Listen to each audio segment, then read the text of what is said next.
Hi అండి, welcome to RR blogs 907 YouTube channel. ఈరోజు నేను ఉదయాన్నే తెల్లవారుజామున వేసిన ముగ్గండి ఇది. ఈరోజు వైకుంఠ ఏకాదశి కదా, తెల్లవారుజామునే లేచి ఇక నేనైతే దీపారాధన అయితే చేసుకున్నాను ఇంట్లో. ఇక దేవాలయానికి అయితే బయలుదేరుతున్నాం అనమాట. ఈరోజు వైకుంఠ ఏకాదశి కదా, అందుకని వైష్ణవాలయానికి అయితే వెళ్దామని గుడికి అయితే వచ్చేసాము. ఇప్పుడు ఇక తెల్లవారుజామున 5:30, 6 అయితే అవుతుంది. గుడికి వచ్చేసరికి 6 అయిందనమాట. మా ఊళ్ళో అయితే 2 గుళ్ళు ఒకే దగ్గర ఉన్నాయి, విష్ణువాలయం అలాగే శివాలయం. అందుకని ముందుగా అయితే శివాలయం దర్శనం చేసుకుందామని. ఇక శివాలయం దర్శనం చేసుకునే ముందుగా మనమైతే మొదటిగా నందీశ్వరుడి దగ్గరికి అయితే వచ్చి దర్శనం అనేది చేసుకుని మన మనసులో ఉన్న కోరిక అయితే చెప్పుకోవాలన్నమాట. అందుకనైతే నందీశ్వరుడి దగ్గరికి వచ్చి నందీశ్వరుని అయితే మనం ప్రార్థించుకోవాలి. అలాగే తప్పకుండా శివాలయ శివుడిని దర్శించుకునే ముందు ధ్వజస్తంభాన్ని అయితే మనం దర్శించుకోవాలి. ఆ తర్వాత ఇక దైవ దర్శనానికి అయితే వెళ్ళాలి, ప్రదర్శన అయితే చేసి. ఇక ఇదే విధంగా ఇక్కడ చూస్తున్నారు కదా, జనాలు అయితే చాలా బాగా వచ్చారనమాట. ఈరోజు పుణ్యదినం కదా, వైకుంఠ ఏకాదశి.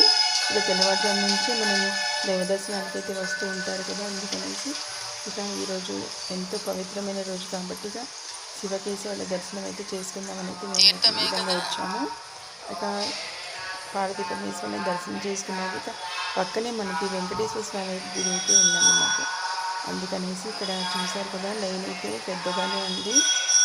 ఈరోజు పవిత్రమైన రోజు కాబట్టి ఇక ఈ దేవాలయాన్ని అయితే ముఖ్యంగా చాలా బాగా అలంకరిస్తారనమాట.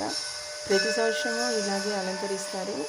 అదేవిధంగా ఈరోజు కూడా బాగా అలంకరించారు.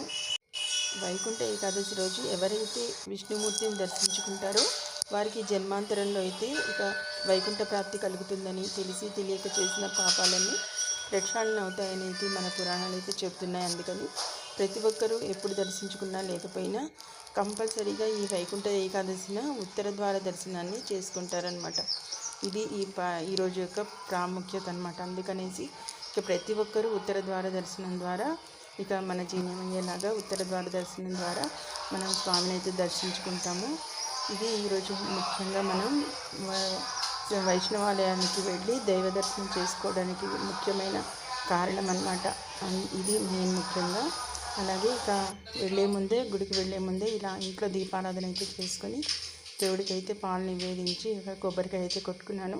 ఈ విధంగా అయితే నేను ఈరోజు వైకుంఠ ఏకాదశి సందర్భంగా ఇంట్లో దీపారాధన అయితే చేసుకొని దైవ దర్శనానికి అయితే వెళ్ళి ఇక దేవుని అయితే దర్శించుకున్నాను. మరి మీరు ఎలాగ చేసుకున్నారు వైకుంఠ ఏకాదశి అనేది కంపల్సరీ కామెంట్ సెక్షన్లో తెలియజేయండి.